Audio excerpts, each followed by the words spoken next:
को विवेक विचार। तो बात यही है, अगर आपको लगता है कि आपके गुरु के सत्संग सर्वश्रेष्ठ हैं तो उन्हें किसी भी गुरु के सत्संग सुनवाने से डरना नहीं चाहिए। सही बात है। आपका कोई शिष्य है जो बहुत तगड़ा और आपको पूरा विश्वास है कि ये सबको पटक देगा, पहलवान का बच्चा है, वो कभी उसको नहीं कहेगा बेटा तू उससे बच के रहना या उससे बच के रहना। वो कहेगा जा बेटा खुला है, तू सारे दाव सिखा दिए, ताकत भी तेरे अंदर भरपूर है, जा किसी से भी लड़, तू विश्व विजेता है।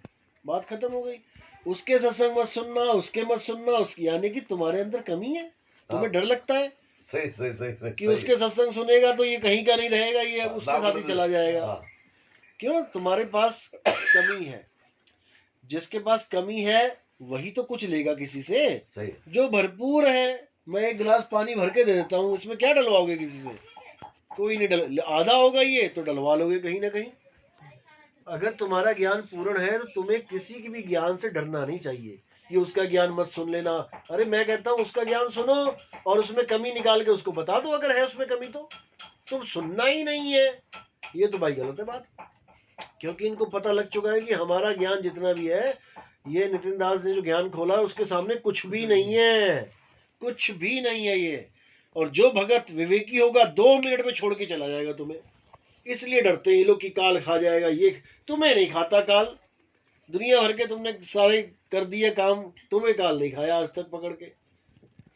भक्तों के लिए काल बना दिया, ऐसा नहीं होता। इन लोग को पूरा डर है कि जिसने ये सत्संग सुन लिए वो रुक ही नहीं सकता, क्योंकि यही मूल ज्ञान है कबीर साहब का। इसी ज्ञान को समझने के लिए हम इतने इतने गुरुओं के पास भक्तियां कर रहे हैं बैठ के। आज हमारे पास हर धर्म का, हर जात का गुरु आता है, वो शिष्य आता है, यही बोलता है भाई जिसके लिए हम गुरुओं के पास गए थे, जिस ज्ञान के लिए, वो तो ये है। हम तो मंत्र जपा दिया हमें वहां पे बैठा बैठा के 20-25 साल। तो समझ में आता है लोगों को कि क्या कर रहे थे और क्या करवा दिया।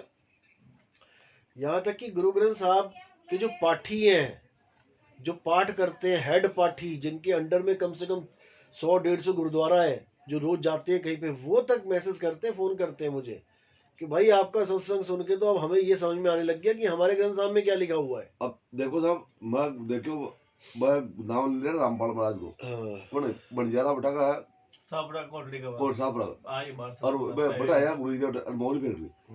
अब बोलो मेरे ज्ञान समझ में आई तो बोलो, अजड़ आदमी ने समझ में आया वो ज्ञान, मन विचार बैठे हो। गुरु जी YouTube पर सत्संग सुन, गुरु जी में संपर्क करा, बड़ा टफ क्या बोलो।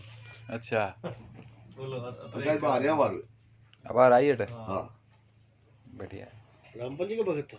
नहीं थे, वो तो नहीं थे साहब। अच्छा, वो छोड़ के आपसे नाम लेता सरवार। अच्छा, आए थे वो लच्चा पच्चा बहुत बात करके आप लोग कहोगे क्या?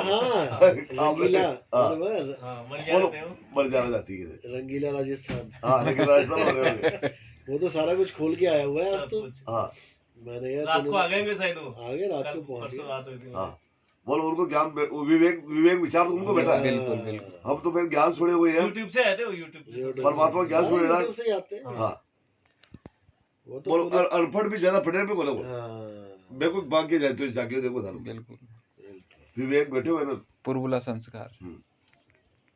माँ कहे साहब भगतवती घी बाहर बैठे नाम ले बा किसी सत नाम में लिख देना। अच्छा सतनाम अब मिले भी नहीं? हाँ गुणो बाहर मोड़ लियो नाम। अच्छा अच्छा। तो बा घी जब भी नहीं खियोगे भाई वो अब आप तो करेगा कभी नहीं खियोगे फंकुड़े बता कभी फटी लिखी बोले फंकुड़ी याद होती मीठा खाना थी मैं लड़बड़ी हूँ। अच्छा मतलब फंकुड़ी वंकुड़ी याद करना चावना दे भाई क्यों लड़ नाव लिए अब क्या नहीं बोलो गई दे दी वो नाव ओ क्यों ले वो बैठो नहीं क्यों क्या नहीं बोले फालतू बात है मगर ये आसान में आ जाओ थे मजा आ जाएगा।